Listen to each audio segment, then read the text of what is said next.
अगर 0.61 और 0.57 इसके बराबर आया मतलब physics works, I am correct. 1 2 boom. Again कोशिश करता हूँ। 1 2 boom. A few moments later. 0.61 divided by 0.57 is equals to 1.07. Physics works, formula was correct. Successful थे हम।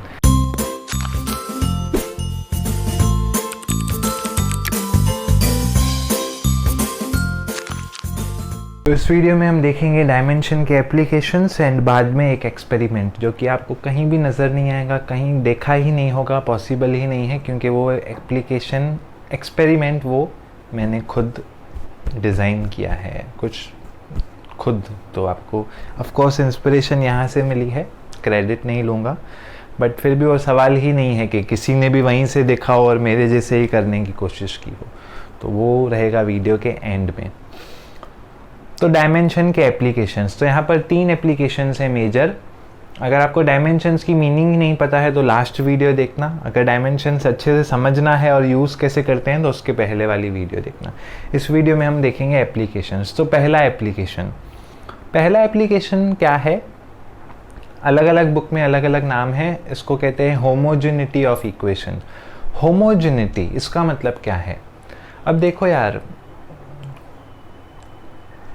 अगर एक आदमी रेस लड़ रहा है और उसने एक रेस भाग के 100 मीटर में कवर की और उसको कुछ टाइम लगा, और एक जना जेवलिन थ्रो रन भाग रहा है एंड उसको कुछ उसने फेंका एंड 100 मीटर ही, तो उसको जो टाइम लगा क्या वो सेम रहेगा? ऑफ कोर्स बात है नहीं। उसके हाथ में वज़न था एंड उसके हाथ में वज़न नहीं था। या फिर दूध में पैसे ऐड कर सकते हो? हाँ कर सकते हो, दूध लेके सिक्के डाल दो। वो नहीं, ऐड कर सकते हो क्या? मतलब लीटर्स में मनी ऐड कर सकते हो क्या? नहीं। तो मनी किस में ऐड कर सकते हो? पैसों में ही। हम हिसाब करते हैं 2 रुपया तूने दिया, 4 मैंने दिया, 6 और इसका 2 आना बाकी है, तो वो मनी में ही मनी ऐड होता है। उसी तरीके से लेंथ में ही लेंथ ऐड होगा, मास में ही मास ऐड होगा, किलोग्राम में ही किलोग्राम ऐड होगा। तो ये हमको पता कैसे चले, ये बताती है फर्स्ट इक्वेशन। जैसे कि अब ये जो इक्वेशन है S is equals to ut plus half AT square. इस वीडियो में मैं 3 काइनेमेटिक इक्वेशन नहीं यूज़ करूँगा क्योंकि हमें और 2 एप्लीकेशंस भी पढ़ने हैं। तो S is equals to ut plus half AT square. तो S क्या है? S है डिस्प्लेसमेंट। डिस्प्लेसमेंट मतलब क्या है? लेंथ है। क्या है? लेंथ है। u मतलब इनिशियल वेलोसिटी, इनिशियल हो फाइनल हो अल्टीमेटली है। u मतलब क्या है? वेलोसिटी। मतलब इनिशियल फाइनल एक ही बात है, वेलोसिटी ही रहेगी। तो वेलोसिटी क्या हो जाएगी यहाँ पर? बेस क्वांटिटीज में अगर स्प्लिट करूँ तो डायमेंशन क्या हो जाएगा? डायमेंशन तो वो हो जाएगा L/T। एंड T क्या है? टाइम। तो T क्या हो गया? कैंसिल। L का डायमेंशन L। हाफ का कोई डायमेंशन होता है? नहीं। एक्सेलरेशन क्या होता है? Change in velocity upon time. Velocity खुद क्या होता है? Length upon time. अगर इसको ओवरऑल देखूं तो लेंथ अपॉन टाइम स्क्वायर, साथ में क्या है? टाइम का स्क्वायर। L का डायमेंशन टाइम। इसका मतलब हर टर्म का डायमेंशन क्या आना चाहिए? सेम। जो कि मैंने पहले बताया कि लेंथ में हम क्या ऐड कर सकते हैं। अगर हम कोई चीज़ को ऐड कर रहे हैं तो वो दोनों चीज़ें क्या होनी चाहिए? सेम होनी चाहिए। ऐसा नहीं कि 1 लीटर दूध और 3 रुपये, प्लस करो कितना आंसर आया? 1.3 आया। अरे क्या करोगे उस 1.3 का, क्या पता चलेगा? सो इसका मतलब ये है फर्स्ट एप्लीकेशन। अगर ऐसा नहीं है, मतलब आप दूध में पैसे ऐड कर रहे हो, मतलब वो इक्वेशन क्या है? गलत है। तो यहाँ पर आइए देखते हैं हम। v² is equals to u plus 2as करके देखो। इसका डायमेंशंस, हर टर्म के डायमेंशंस निकाल के देखो। ईजी है। v² का डायमेंशन क्या आ जाएगा? Displacement, velocities, change in length upon time, दोनों का स्क्वायर। तो डायमेंशन आएगा L का स्क्वायर, T का -2। 2 इज अ नंबर का डायमेंशन होता है क्या? नहीं। एक्सेलरेशन इज L/T का square. S is length, displacement मतलब लेंथ, सो L² T⁻²। चलो इक्वेशन सही है। नहीं, एक टर्म और बाकी है। Velocity u is equals to the l by T, l में 1 t में -1, फेल। पूरी इक्वेशन क्या है, गलत है। So this equation can not exist. काफ़ी सिंपल है बट काफ़ी रिजल्ट काफ़ी भयंकर है, काफ़ी अप्रोचिंग है, काफ़ी अप्रिशिएबल है। तो इसका मतलब ये इक्वेशन गलत है। तो अभी क्या करूं उस इक्वेशन को जो सही बने? तो मुझे डायमेंशन सही करने हैं, मतलब एक l बढ़ाना है, एक t, जो कि आपको पता है कि ओरिजिनल इक्वेशन है v² is equals to u² plus 2as। यहाँ भी स्क्वायर, यहाँ भी स्क्वायर, यहाँ भी 2, यहाँ भी 2। अब ये इक्वेशन सही है। तो ये है फर्स्ट प्रिंसिपल ऑफ डायमेंशन, यानी कि first application of dimension, principle of homogeneity कहते हैं इसको। इसके कुछ खामियां भी हैं इसमें। अभी ज़रूरी नहीं है कि जब हमको इक्वेशन के डायमेंशन सही मिलें तो भी वो इक्वेशन सही रहे, ऐसा ज़रूरी नहीं है। ये बहुत इंपॉर्टेंट स्टेटमेंट एग्ज़ाम में आती है, तभी ऐसे वेट कर रहा हूँ कि अब समझो। अगर किसी इक्वेशन के डायमेंशन सेम हैं तो ज़रूरी नहीं है वो सही हैं, तो ज़रूरी नहीं है वो इक्वेशन सही है। क्यों? क्योंकि अगर मैं तुमको इक्वेशन देता हूँ ut प्लस at² तो भी तो डायमेंशंस यही मिलेंगे, l। हाफ को तो हम वैसे ही इग्नोर करते हैं। तो इससे हमें ये समझ में आता है कि अगर किसी चीज़ के डायमेंशन सही हैं तो वो नेसेसरी है कि वो इक्वेशन सही है, बट सफिशेंट नहीं है प्रूफ करने के लिए। यहाँ पर आपको मैथमेटिक्स में ग्रेजुएशन में सीखोगे, मैं अभी आपको हिंट दे देता हूँ। एक होता है नेसेसरी मतलब ये चीज़ ज़रूरी है। अभी समझो उसने ये किया तो ये पागल है, तो नेसेसरी है कि हाँ ये किया तो पागल है, ऐसे मैं बोल सकता हूँ। बट वो सफिशेंट नहीं है, मतलब सिर्फ उसी चीज़ के बेसिस पे मैं नहीं बोल सकता हूँ कि वो पागल है। तो ये dimension principle, first principle sufficient है, क्योंकि अगर कोई इक्वेशन डायमेंशनली इक्वल नहीं है तो बात ख़त्म, वो इक्वेशन एग्जिस्ट नहीं कर सकती। ओके, तो उसका उल्टा अगर डायमेंशन सेम है तो भी ज़रूरी नहीं है, वो इक्वेशन नेसेसरी है बट वो इक्वेशन सिर्फ सफिशेंट नहीं है। तो ये है इसका जो वर्ड दिमाग में नहीं आ रहा है, खामी इस प्रिंसिपल की। सो दैट्स इट, सिलेबस इतना ही है आपको बस अलग अलग इक्वेशंस मिलेंगी जिसका आपको देखना है कि डायमेंशनली इक्वल है कि इक्वेशन नहीं है। सो अब हम आते हैं सेकंड लॉ के ऊपर। मैं यहाँ पर देख लूँ कुछ और मुझे फैक्टर बताना है क्या? नहीं, यहाँ पर कुछ और नहीं बताना है। अब आते हैं कन्वर्जन ऑफ यूनिट्स। अब ये थोड़ा सा अलग। फॉर एग्जांपल कैसे अलग है? अब मुझे यहाँ पर क्या करना है, मुझे अगर पता है कि SI यूनिट में कोई चीज़ पता है और मुझे जाना है CGS सिस्टम में, ठीक है। अभी मुझे कुछ माल भेजना है अलग देश में, वहाँ CGS सिस्टम ही चलता है, तो मुझे कन्वर्ट करना पड़ेगा। तो अभी अगर मैं बोलूँ मुझे 1 मीटर की स्केल भेजनी है तो आप लोग ऐसे हंसोगे और बोलोगे क्या है, मतलब ये 1 मीटर की स्केल मतलब 100 सेंटीमीटर। चलो क्या सेकंड प्रिंसिपल बना दिया। मैं बोलता हूँ नहीं यार ऐसी बात नहीं है, मैं अच्छा स्टूडेंट हूँ बट फिर भी मुझे 1 kg की चीज़ नहीं यार, क्या है 1 kg की चीज़ मतलब 1000 ग्राम भेजो सीधा। अभी मैं बोलता हूँ मुझे 1 फोर्स की चीज़ भेजनी है, मुझे ऐसी चीज़ चाहिए जो 1 फोर्स क्या बोल रहा हूँ मैं, जो 1 न्यूटन का फोर्स लगाए। तो अभी मैं आपको बोलूँगा क्या है, क्योंकि आपको पता नहीं है CGS में उसको कन्वर्ट कैसे करते हैं। मैं बोलूँ मुझे एक ऐसा डिवाइस चाहिए जो 1 पास्कल का प्रेशर लगाए, बोलो है क्या जवाब? तो इसीलिए यहाँ पर हमें बनाना पड़ता है सेकंड प्रिंसिपल ऑफ डायमेंशन, यानी कि सेकंड एप्लीकेशन ऑफ डायमेंशन। तो ये कुछ ऐसा काम करता है, मैंने यहाँ पर रूल्स लिख के रखे हैं, वो रूल्स मैं आपको लिखता हूँ। पहला स्टेप है राइट फॉर्मूला को लिखो, शर्माओ मत। सेकंड स्टेप है राइट इट्स डायमेंशन, ये नोट करना, ओके, ये नोट करना अदरवाइज दिक्कतें आएंगी। Right dimensions. थर्ड है राइट 2 सेपरेट इक्वेशंस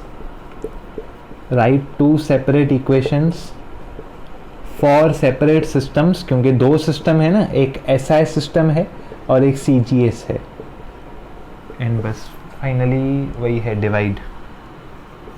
डिवाइड कर दो। तो आइए अब हम शुरुआत करते हैं सबसे बेसिक एग्जांपल से, जो कि है फोर्स को। ठीक है, फोर्स का एग्जांपल, क्योंकि फोर्स ऐसा है जो कुछ नॉलेज नहीं भी होता है साइंस में, वो भी बोलते हैं कि हाँ F is equals to the M A, तो उनको खुश करने के लिए। So F is equals to the M A, तो F यहाँ पर है, मेजर होता है न्यूटन में। F किस में मेजर होता है? न्यूटन में। तो ये है SI सिस्टम। अभी मुझे क्या चाहिए? CGS सिस्टम में। तो CGS सिस्टम में जो यूनिट होता है उसको बोलते हैं डाइन। क्या बोलते हैं? डाइन। आपकी हिंदी कैसे भी हो, आपकी इंग्लिश कैसे भी हो, उसको डायन आप नहीं बोल सकते हो, डाइन ही बोलना है, dyne. English is a funny language. Mother को भी सन बोलो, बेटे को भी सन बोलो, सूरज को भी सन बोलो, डाइन को भी डाइन बोलो, डाइन को भी डाइन बोलो, तो हाँ वो बात है। इसीलिए आपने नोट किया होगा मेरी हिंदी शार्प है इंग्लिश से, तो वो यही रीज़न है। ठीक है, तो ये है CGS सिस्टम। अब मुझे क्या करना है? अब F is equals to the M A, right formula लिख दिया। राइट डायमेंशंस, तो राइट डायमेंशंस मतलब जब मैं उसको बेस क्वांटिटी में स्प्लिट करूँगा तभी लिख सकता हूँ डायमेंशंस। सो मास का हो जाएगा, यहाँ लिख दूंगा L/T²। अभी लिखने हैं डायमेंशंस, तो यहाँ पर फोर्स के dimensions is equals to mass में kg एंड kg नहीं, मास में 1, लेंथ में 1, टाइम में -2। हाँ, तो अब सेकंड स्टेप तक हम पहुँच गए, राइट डायमेंशंस। अब right 2 separate equation for separate system, मतलब इसी को फॉलो करना है। अभी यहाँ पर मैंने डायमेंशन इक्वेशन लिखी है, तो ऐसे ही तो नहीं लिखी मैंने, ऐसे ही भाई सडनली, ओके, अचानक तो मेरा अच्छा नहीं हुआ लिखा है, तो इसी को फॉलो करना है। इसी को क्या करना है? फॉलो करना है। तो अभी यहाँ पर 2 सेपरेट 2 सिस्टम के लिए, तो पहला न्यूटन के लिए, तो यहाँ पर मैं लिखूँगा 1 न्यूटन इज इक्वल्स टू, अब मास kg में कैसे मेजर होता है, ऐसा यूनिट क्या है? तो वो है 1 kg। लेंथ का ऐसा यूनिट क्या है? लेंथ का ऐसा यूनिट है 1 मीटर। टाइम का ऐसा यूनिट क्या है? तो वो है 1 सेकेंड। और दोनों को सबको पावर्स दे दो, इसको 1 का पावर, इसको 1 का पावर, इसको -2 का power, as if you are substituting, मतलब समझो, ऐसा समझो कि उसमें सब्सटीट्यूट कर रहे हो। नो डाउट इसमें अंडरस्टैंडिंग मैटर करती है, मैं आपको वे भी बता रहा हूँ, अगर मैं चाहूँ तो रफली करके आपको समझा सकता हूँ, बट ठीक है, प्रोसीड विथ वे। अब दूसरी इक्वेशन भी लिखनी है जो कि है डाइन की, तो 1 dyne is equals to the, मुझे फाइंड करना है कन्वर्जन क्या है, तो मुझे डाइन का तो नहीं पता है, मुझे ये नहीं पता है कि 1 newton is equals to how many dynes, मुझे ये फाइंड करना है, ये एम चल रहा है हमारा, ये तो मुझे नहीं पता है, बट मुझे ये तो पता है कि मीटर को, मास को क्या बोलते हैं CGS में, तो CGS सेंटीमीटर ग्राम सेकेंड, तो यानी कि 1 ग्राम, पावर 1 का, लेंथ 1 सेंटीमीटर, पावर 1 का, टाइम 1 सेकेंड, पावर -2 का। अब दोनों को डिवाइड कर दो। अगर आप चाहो तो पहले ये भी लिख सकते हो, देखो हमेशा ये सेकंड एप्लीकेशन में आपको यही दिया जाएगा, SI से CGS में जाएं, बट प्रेफर करना जो SI है वो पहले लिखो, प्रेफर क्या करना, SI है वो पहले लिखो, अदरवाइज वो डिवाइड को आपको फिर ऊपर जाना पड़ेगा। बताता हूँ कैसे। अब इनको क्या कर दो, डिवाइड कर दो, जो डिवाइड कर देंगे यहाँ मिलेगा 1 न्यूटन, यहाँ मिलेगा 1 डाइन, और यहाँ मिलेगा 1 kg डिवाइड बाय 1 ग्राम, और इन सबको 1 का power, multiplied by 1 metre upon 1 centimetre, सबको 1 का power, multiply by 1 second upon 1 second, दोनों को -2 का पावर, दोनों कैंसिल हो जाएगा, मिलेगा 1 रेज़ टू -2 मतलब 1 रेज़ टू -2 मतलब 1/1 का स्क्वायर, जो कि हो जाएगा 1 मल्टीप्लाइड बाय ये सब चीज़ें गायब हो जाएगा।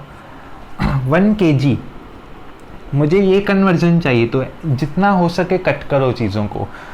तो kg को कैसे कट करूँ, तो ग्राम है, तो 1 kg is equals to the 1000 gram, इतना तो बेसिक, इतना 3rd 4th से किया होगा मतलब।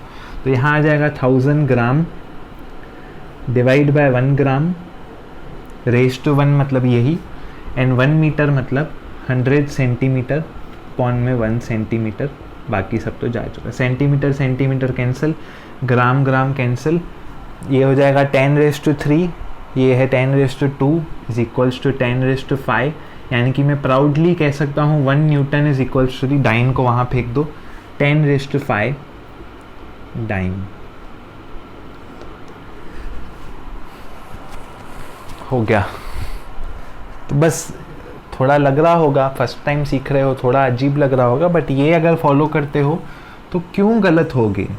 अगर ये 4 स्टेप फॉलो किया तो गलत होने का तो चांस ही ख़त्म हो जाता है, ठीक है। तो इसीलिए मैंने बोला कि ये मिलेंगे नहीं किसी भी बुक में, आप लिख के रख दो।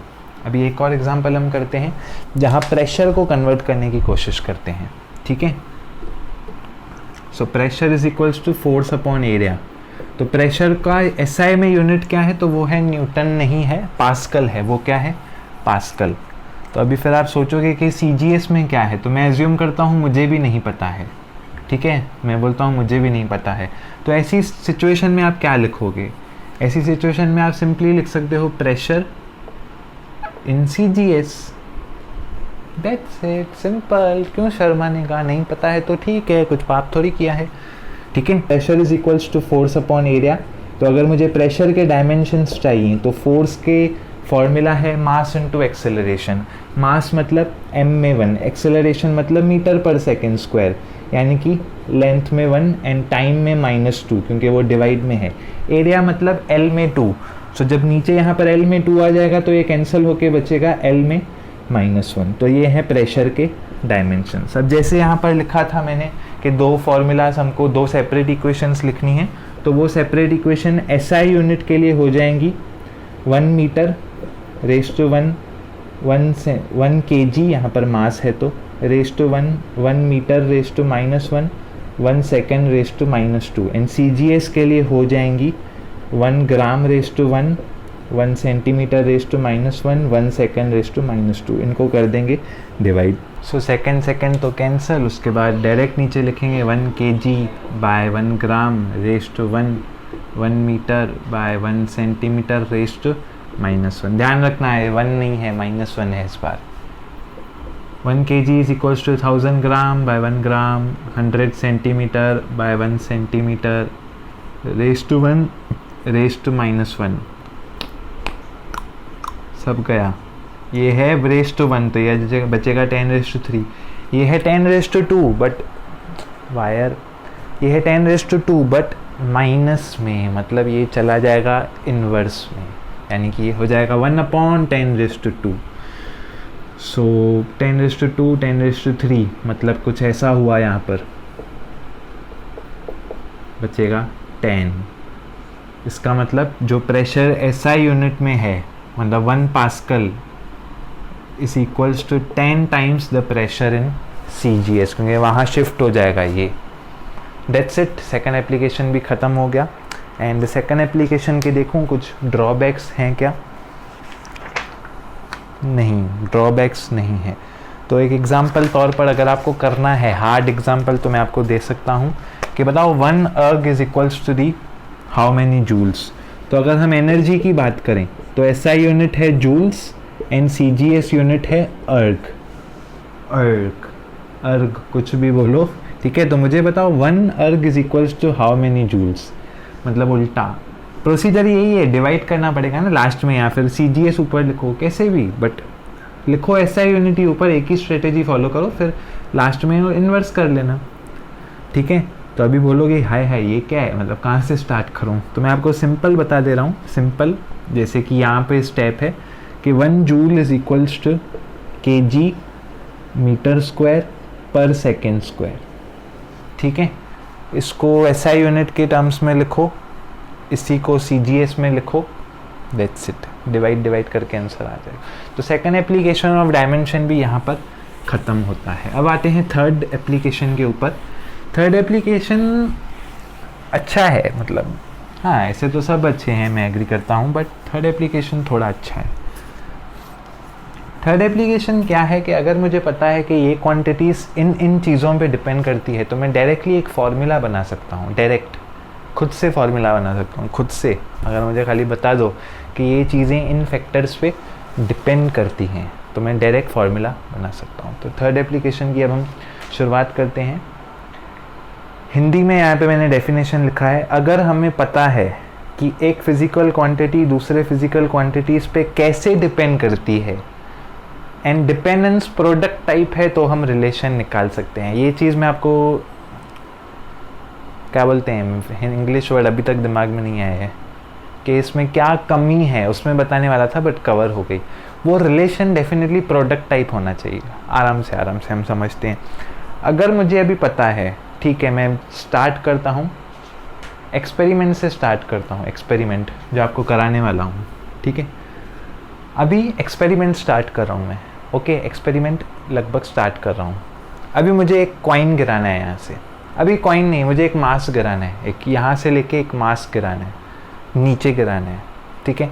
मुझे बताओ कौन कौन से फैक्टर्स हैं जो डिपेंड करेंगे, मुझे सिर्फ इतना बताओ कौन कौन से फैक्टर्स हैं जो डिपेंड करेंगे, कौन कौन से फैक्टर्स हैं। तो पहला फैक्टर तो होगा हाइट। अगर मैं इधर से फेंकूं, ऊपर से और नीचे से फेंकूं तो फ़र्क पड़ेगा, ठीक है। तो जो टाइम है नीचे गिरने को वो क्या है, हाइट है।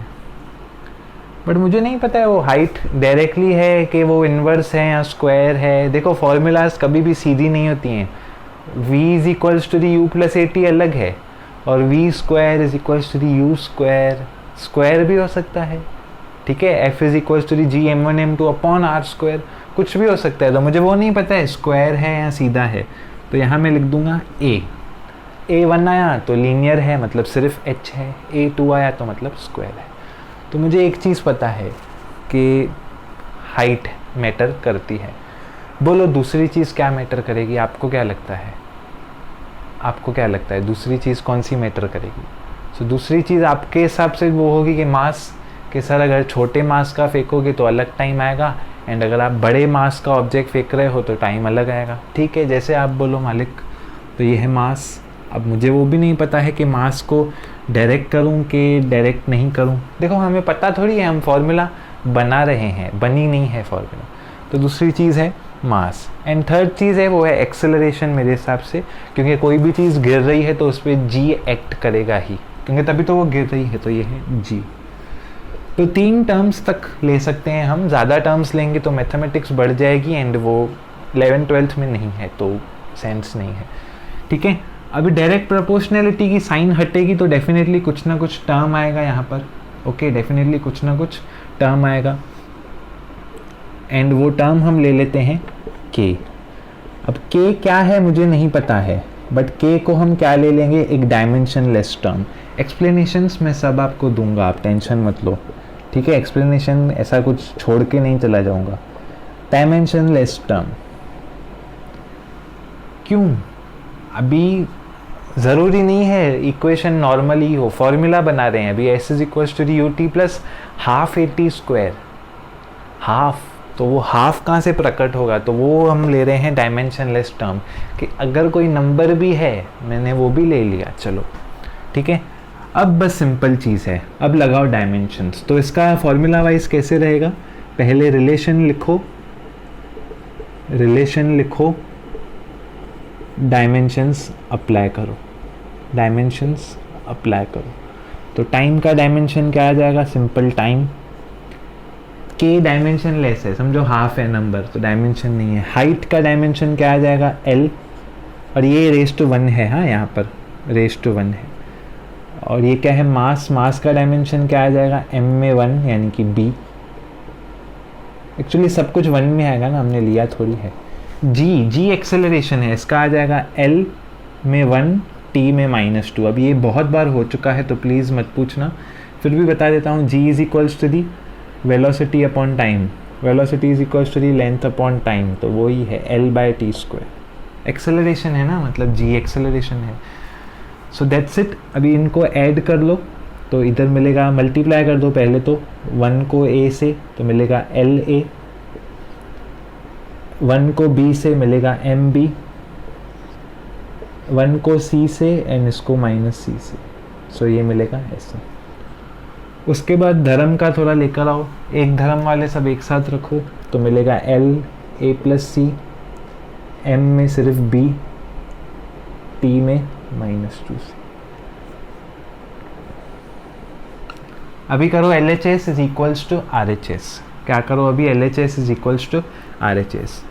तो L का इधर कोई टर्म है क्या? कोई टर्म है क्या? नहीं है।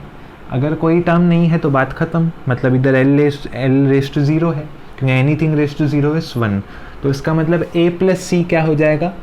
0। हम पावर्स को मैच कर रहे हैं, इधर भी L है, इधर भी L है, इधर क्या है? A plus C। इधर एक्चुअली तो L है ही नहीं, तो मैं एज्यूम करता हूँ L रेस्ट टू 0 है, क्योंकि अल्टीमेटली वो क्या होगा?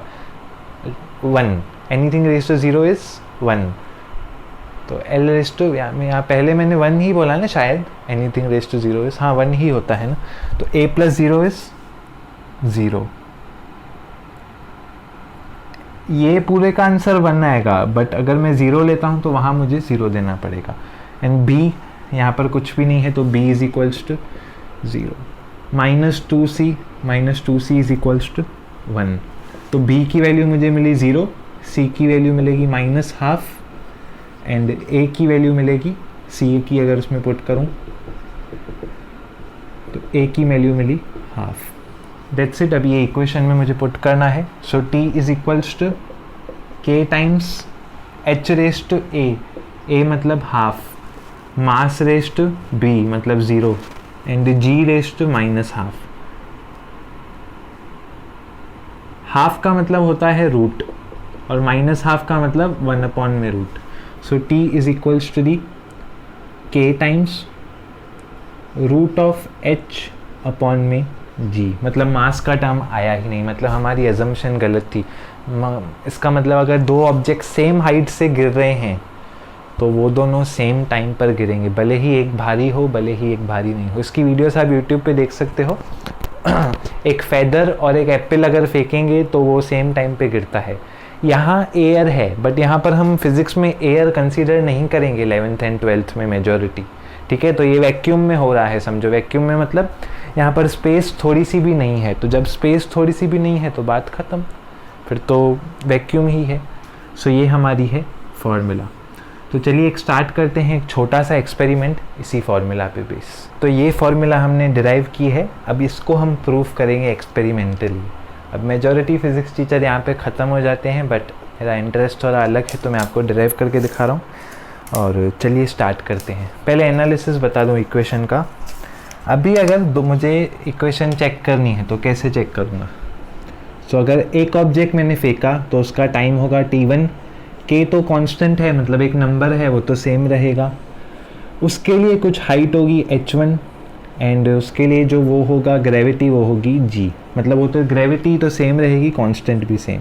अभी एक सेकंड ऑब्जेक्ट है t2 जिसके लिए एक अलग हाइट से फेंकूंगा एंड g तो सेम ही रहेगा।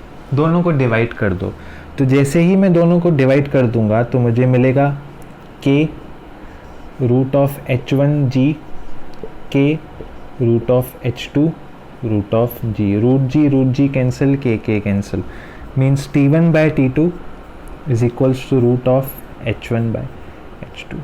ये अभी मैं आपको करके दिखा रहा हूँ, ठीक है। सो स्टार्ट करते हैं। h1 h2 डिवाइड में है तो मैं कोई भी यूनिट मेजर करूँ। अब ये इंच टेप पे तो इंचिस में है तो चलेगा, क्योंकि यूनिट कैंसिल हो जाएंगे वहाँ पर। तो यहाँ से मैं लेता हूँ, तो ये है समझो 50 इंचेस, ओके। एंड यहाँ पर है समवॉट 60 इंचेस एंड ये है 50 इंचेस। मुझे अब हाइट पता है, हाइट इसको ले लेते हैं h1, इसको ले लेते हैं h2। तो h1 क्या है यहाँ पर 60 एंड h2 क्या है यहाँ पर 50। 0 0 कैंसिल। कैलकुलेटर में मैं डायरेक्ट करके देखता हूँ कि इनको टाइम कितना लग रहा है। तो अब इनको टाइम कितना लग रहा है, तो ये हो जाएगा 6 डिवाइड बाय 5, ये हो जाएगा 1.2 एंड इसका हमें रूट लेना है, रूट ऑफ 1.2 जो कि आएगा 1.09। सो इसका आंसर क्या आना चाहिए? 1.09। मतलब अभी जो मैं एक्सपेरिमेंट करूँगा उसका आंसर क्या आना चाहिए? 1.09। सो चलिए अब यहाँ से मैं कॉइन लेकर आया हूँ एंड इस कॉइन को अब थ्रो करके हम टाइम कैलकुलेट करने की कोशिश करते हैं। सो यहाँ पर क्लॉक मैंने स्टॉप वॉच चालू किया है। अब ये चीज़ें बहुत फास्ट होती हैं, ठीक है। तो अब जिस समय मैं कॉइन को यहाँ से फेंकूँगा तो ज़रूरी नहीं है उसी समय मैं यहाँ टैप कर पाऊँ। तो वो मुझे पता है कि मुझे कम से कम 0.2 मिली सेकेंड्स लगेगा टाइम, मतलब एरर का चांसेस है मेरे में। एंड जब भी ये कॉइन ज़मीन पे गिरे मुझे पता है तभी का तभी भी मैं सर्टेनली वहाँ पर टैप नहीं कर सकता हूँ। तो मैं इसके लिए क्या करता हूँ, प्लस माइनस 0.4 सेकेंड्स का एरर कंसिडर करता हूँ। मतलब जो भी टाइम आए, जो भी टाइम मेरा, उसमें जो आंसर रहेगा वो इतना का अनसर्टेनिटी उसमें रहेगी, जिसको हम एरर बोलते हैं। तो चलिए स्टार्ट करते हैं। 1 2 बूम। तो 0.57 सेकेंड्स लगे इसको गिरने में। तो यहाँ पर मैं टाइम नोट कर देता हूँ 0.57 सेकेंड्स। मैं एक फिर से प्रयास करूँगा इसको करने का। अगेन कोशिश करता हूँ। 1 2 बूम। ओ एग्जैक्ट 0.57 सेकेंड्स। तो मतलब मेरा ये आंसर करेक्ट है। अब इसको 60 सेकेंड्स 60 इंचेस से फेंक के देखते हैं। 1 2 बूम। तो 0.60 यहाँ पर लगा है। अब एवरेज लेने के तौर पर फिर से लेकर फेंक के देखता हूँ। 1 2 बूम। तो 0.62, मतलब मैं एवरेज कंसिडर कर सकता हूँ, 0.61 एवरेज कंसिडर कर सकता हूँ। तो अगर 0.61 और 0.57 इसके बराबर आया मतलब physics works, I am correct. ठीक है, तो यहाँ पर करके देखते हैं। Fingers crossed. एरर मैंने प्रिडिक्शन दे दी है, इतना आ सकता है, मेरे हाथ उसी समय स्टार्ट नहीं कर सकते। So 0.61 divided by 0.57 is equals to 1.07। मैंने 4 सेकंड का कहा था बट ये 2 सेकंड का है। Physics works, formula was correct, successful थे हम। सो आई होप आपको वीडियो अच्छा लगा होगा। जल्दी मिलते हैं अगले वीडियो में।